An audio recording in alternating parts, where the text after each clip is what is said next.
BA third semester ಎಲ್ಲ ವಿದ್ಯಾರ್ಥಿಗಳಿಗೆ ಈ ಒಂದು ವಿಡಿಯೋಗೆ ಪ್ರೀತಿಯ ಸ್ವಾಗತ. ಇವತ್ತಿನ ಕ್ಲಾಸ್ನಲ್ಲಿ ನಾವು third semester English class unit 1 text and media text ಯೂನಿಟಲ್ಲಿ ಬರುವಂತಹ ಫಸ್ಟ್ 1 ಚಾಪ್ಟರ್ ಅವರ್ ಯೂನಿಟ್ 1 ದ್ವೀಪ ಚಾಪ್ಟರನ್ನು ನಾವು ಡಿಸ್ಕಷನ್ ಮಾಡ್ತಾ ಇದ್ದೀವಿ. ಈಗಾಗಲೇ ಭಾಗ ಒಂದು ವಿಡಿಯೋದಲ್ಲಿ ಈ ಅಧ್ಯಾಯದ ಆಥರ್ ಆದಂತಹ ನಾಡ್ ಡಿಸೋಜಾ ಅವರ ಅಬೌಟ್ ದ ಆಥರ್ ಅಂದರೆ ಕವಿ ಪರಿಚಯವನ್ನು ಡಿಸ್ಕಷನ್ ಮಾಡಿದ್ವಿ ಮತ್ತು ಸಮರಿ ಅಂದರೆ ಸಾರಾಂಶವನ್ನು ಹಿಂದಿನ ಕ್ಲಾಸ್ನಲ್ಲಿ ಡಿಸ್ಕಷನ್ ಮಾಡಿದ್ದೀವಿ. ಇವತ್ತಿನ ಕ್ಲಾಸ್ನಲ್ಲಿ ಮುಂದುವರೆದು comparison questions and answers and extra comparison questions ಅಂದರೆ 1 mark or 2 mark questions and ಆನ್ಸರ್ಸನ್ನು ಡಿಸ್ಕಷನ್ ಮಾಡೋಣ ಅಂತ ಹೇಳ್ತಾ ಈ ವಿಡಿಯೋನ ಕೊನೆ ತನಕ ನೋಡಿ. ಇದೇ ರೀತಿಯ ಎಲ್ಲ ಡಿಗ್ರಿ ವಿಡಿಯೋಗಳನ್ನ ಪಡೆಯಲು ತಪ್ಪು ಚಾನಲ್ಗೆ ಸಬ್ಸ್ಕ್ರೈಬ್ ಆಗಿ ನೋಟಿಫಿಕೇಷನನ್ನು ಆನ್ ಮಾಡ್ಕೊಳ್ಳಿ ಅಂತ ಹೇಳ್ತಾ ಇವತ್ತಿನ ಕ್ಲಾಸ್ನ ಸ್ಟಾರ್ಟ್ ಮಾಡೋಣ ಬನ್ನಿ. ಫಸ್ಟ್ 1 ಕಂಪ್ಯಾರಿಸನ್ ಕ್ವೆಶನ್ಸ್ ಆ್ಯಂಡ್ ಆನ್ಸರ್ಸನ್ನು ನೋಡೋದಾದರೆ answer the following question is a word a para of sentence ಅಂದರೆ ಈ ಕೆಳಗಿನ ಪ್ರಶ್ನೆಗಳಿಗೆ ಒಂದು ಪದ ಅಥವಾ ನುಡಿಗಟ್ಟು ಅಥವಾ ವಾಕ್ಯದಲ್ಲಿ ಉತ್ತರಿಸಿ. ಹಾಗಾದರೆ question number 1, who is the author of the ನಾವೆಲ್ ದ್ವೀಪ ಅಂದರೆ ಈ ದ್ವೀಪ ಎನ್ನುವಂತಹ ಕಾದಂಬರಿಯ ಅಥವಾ ಅಧ್ಯಾಯದ ಲೇಖಕರು ಯಾರು ಅಂತ ಕೇಳಿದ್ದಾರೆ. ಇದಕ್ಕೆ ಆನ್ಸರ್ ನಾಡ್ ಡಿಸೋಜಾ ಅವರ ಟ್ರಾನ್ಸ್ಲೇಟೆಡ್ ಬೈ ಸುಶೀಲಾ ಪುನಿತಾ ಅಂದರೆ ಈ ಕಾದಂಬರಿ ದ್ವೀಪ ಕಾದಂಬರಿಯನ್ನು ಬರೆದಿದ್ದವರು ನಾಡ್ ಡಿಸೋಜಾ ಅವರು, ಆದರೆ ಇದನ್ನು ಅನುವಾದ ಮಾಡಿರ್ತಕ್ಕಂಥವರು ಸುಶೀಲಾ ಪುನಿತಾ ಅವರು ಅನುವಾದವನ್ನು ಮಾಡಿದ್ದಾರೆ. Question number 2, what natural disaster threatens the village in Dweepa ದ್ವೀಪದಲ್ಲಿ ಗ್ರಾಮವನ್ನು ಯಾವ ನೈಸರ್ಗಿಕ ವಿಕೋಪ ಬೆದರಿಸುತ್ತದೆ. ಇದಕ್ಕೆ answer flooding caused by the Linganamatti dam project and monsoon rains ಅಂದರೆ ಲಿಂಗನಮಕ್ಕಿ ಅಣೆಕಟ್ಟು ಯೋಜನೆ ಮತ್ತು ಮುಂಗಾರು ಮಳೆಯಿಂದ ಉಂಟಾಗುವ ಪ್ರವಾಹ ಆ ಒಂದು ದ್ವೀಪದಲ್ಲಿ ಹಳ್ಳಿಗಳಿಗೆ ಅಡಚಣೆಯನ್ನು ಉಂಟು ಮಾಡುತ್ತದೆ. Question number 3, name Ganapayya's wife in the novel ಅಂದರೆ ಕಾದಂಬರಿಯಲ್ಲಿ ಗಣಪಯ್ಯನ ಹೆಂಡತಿ ಹೆಸರೇನು. Answer Nagaveni. Question number 4, what is the name of Ganapayya's cow. Answer Belli ಅಂದರೆ ಗಣಪಯ್ಯನ ಆಕಳಿನ ಹೆಸರೇನು ಅಥವಾ ಹಸುವಿನ ಹೆಸರೇನು ಅಂದರೆ Belli. Question number 5, who refuse to leave the temple despite the rising water ನೀರು ಏರುತ್ತಿದ್ದರೂ ದೇವಾಲಯವನ್ನು ಬಿಡಲು ಯಾರು ನಿರಾಕರಿಸುತ್ತಾರೆ. ಇದಕ್ಕೆ answer Ganapayya. Question number 6, which animal kills Ganapayya in the end ಅಂದರೆ ದ್ವೀಪದ ಕಾದಂಬರಿಯಲ್ಲಿ ಗಣಪಯ್ಯನನ್ನ ಅಂತ್ಯದಲ್ಲಿ ಅಂದರೆ ಕೊನೆಯಲ್ಲಿ ಕೊಲ್ಲುವ ಪ್ರಾಣಿ ಯಾವುದು. ಆನ್ಸರ್ ಟೈಗರ್ ಆರ್ ಹುಲಿ. Question number 7, how many chapters are there in Dweepa ಕಾದಂಬರಿಯಲ್ಲಿ ಎಷ್ಟು ಅಧ್ಯಾಯಗಳಿವೆ. Answer 6, named after rain bearing astrological stars Karthika, Rohini, Mrigashira, Aridra, Punarvasu, Pushya ಅಂದರೆ ದ್ವೀಪ ಅಧ್ಯಾಯದಲ್ಲಿ 6 ಭಾಗಗಳಿವೆ ಅಥವಾ 6 ಅಧ್ಯಾಯಗಳಿವೆ. ಮಳೆ ತರುವ ಜ್ಯೋತಿಷ್ಯ ನಕ್ಷತ್ರಗಳಾದಂತಹ ಕೃತಿಕಾ, ರೋಹಿಣಿ, ಮೃಗಶಿರ, ಆರಿದ್ರ, ಪುನರ್ವಸು, ಪುಷ್ಯ ಎನ್ನುವಂತಹ 6 ಅಧ್ಯಾಯಗಳನ್ನು ನಾವು ಈ ಅಧ್ಯಾಯದಲ್ಲಿ ಕಾಣಬಹುದು. Question number 8, what do the chapter titles in Dweepa represent ದ್ವೀಪದಲ್ಲಿನ ಅಧ್ಯಾಯ ಶೀರ್ಷಿಕೆಗಳು ಏನನ್ನ ಪ್ರತಿನಿಧಿಸುತ್ತವೆ. Answer they symbolise the monsoon phase and astrological rain stars reflecting the rising water and emotional tension ಅವು ಮಾನ್ಸೂನ್ ಹಂತಗಳನ್ನು ಮತ್ತು ಜ್ಯೋತಿಷ್ಯ ಮಳೆ ನಕ್ಷತ್ರಗಳನ್ನು ಸಂಕೇತಿಸುತ್ತವೆ.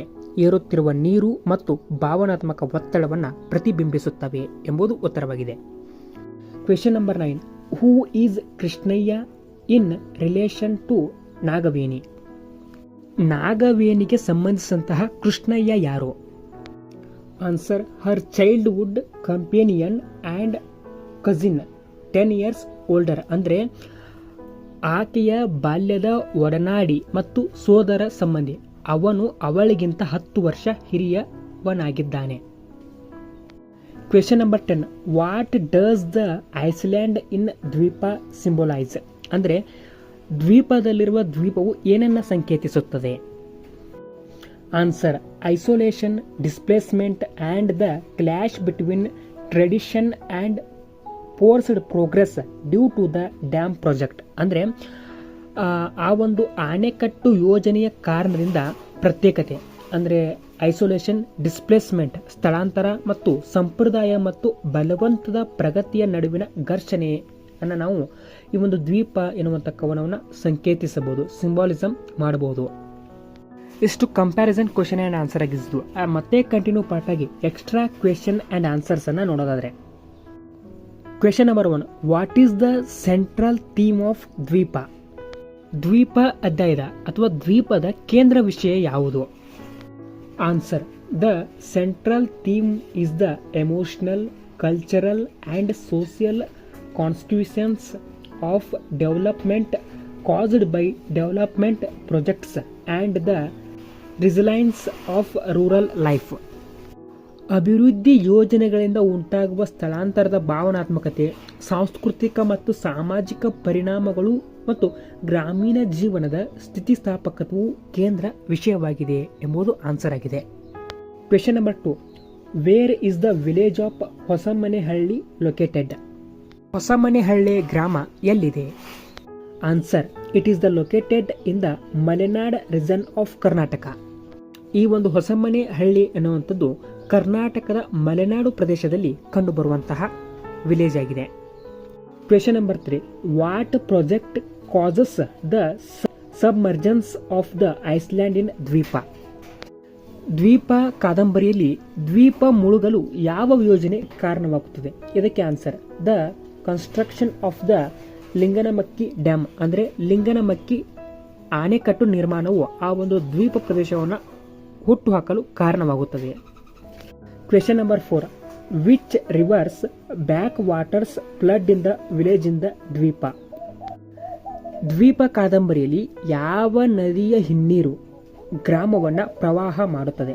Answer the Sharavathi river. ಅಂದರೆ ಶರಾವತಿ ನದಿಯಿಂದ ಶರಾವತಿ ಹಿನ್ನದಿಯಿಂದ ಆ ಒಂದು ಪ್ರವಾಹ ಉಂಟಾಗುತ್ತದೆ.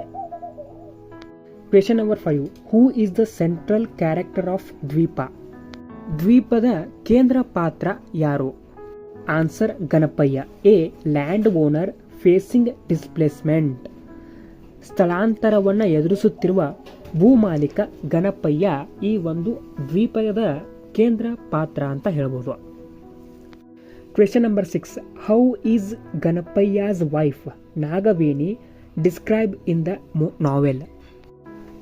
ಗಣಪಯ್ಯನ ಪತ್ನಿ ನಾಗವೇಣಿಯನ್ನ ಕಾದಂಬರಿಯಲ್ಲಿ ಹೇಗೆ ವಿವರಿಸಲಾಗಿದೆ?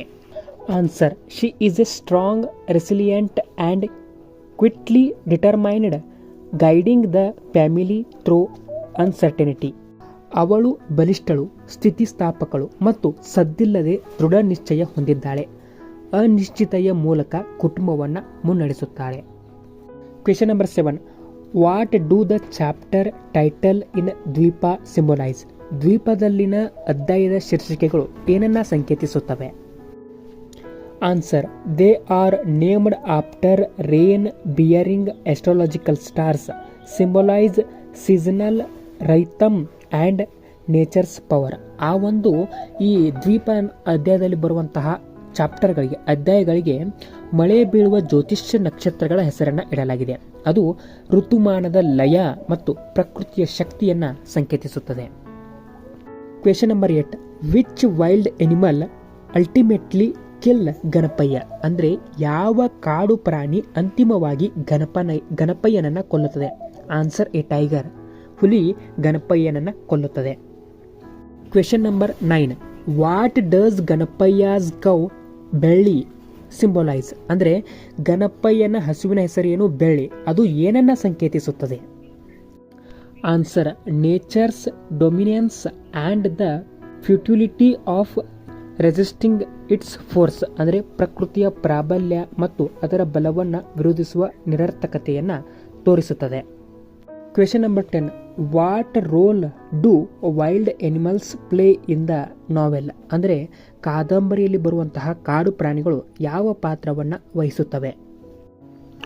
Answer they symbolise the merging of wild nature with human species.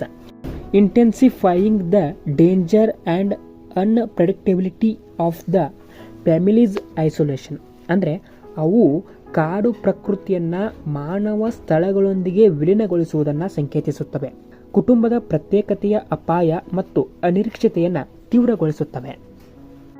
ಇಷ್ಟು 1 mark and 2 mark question and ಆನ್ಸರ್ಸ್ಗಳಾಗಿದ್ವು. ನೆಕ್ಸ್ಟ್ ಇದರ ಮುಂದುವರೆದ ಭಾಗದಲ್ಲಿ ಎಸ್ಸೆ ಟೈಪ್ ಕ್ವೆಶನ್ ಆ್ಯಂಡ್ ಆನ್ಸರ್ನ ಡಿಸ್ಕಷನ್ ಮಾಡೋಣ ಅಂತ ಹೇಳ್ತಾ ಅಲ್ಲಿವರೆಗೂ ಎಲ್ಲರಿಗೂ ನಮಸ್ಕಾರ. ಅದಕ್ಕಿಂತ ಮುಂಚೆ ಈ ವಿಡಿಯೋ ಇಷ್ಟ ಆಗಿದ್ರೆ, ಇದೇ ರೀತಿಯ ಕ್ಲಾಸ್ಗಳು ಬೇಕಾಗಿದ್ರೆ ತಪ್ಪದೆ ಚಾನಲ್ಗೆ ಸಬ್ಸ್ಕ್ರೈಬ್ ಆಗಿ ಹಾಗೆ ಒಂದು ಲೈಕನ್ನು ಮಾಡಿ ಅಂತ ಹೇಳ್ತಾ ಮತ್ತೆ ಮುಂದಿನ ಕ್ಲಾಸ್ನಲ್ಲಿ ಭೇಟಿಯಾಗೋಣ. ಅಲ್ಲಿವರೆಗೂ ಎಲ್ಲರಿಗೂ ನಮಸ್ಕಾರ. ಜೈ ಹಿಂದ್, ಜೈ ಕರ್ನಾಟಕ ಮಾತೆ.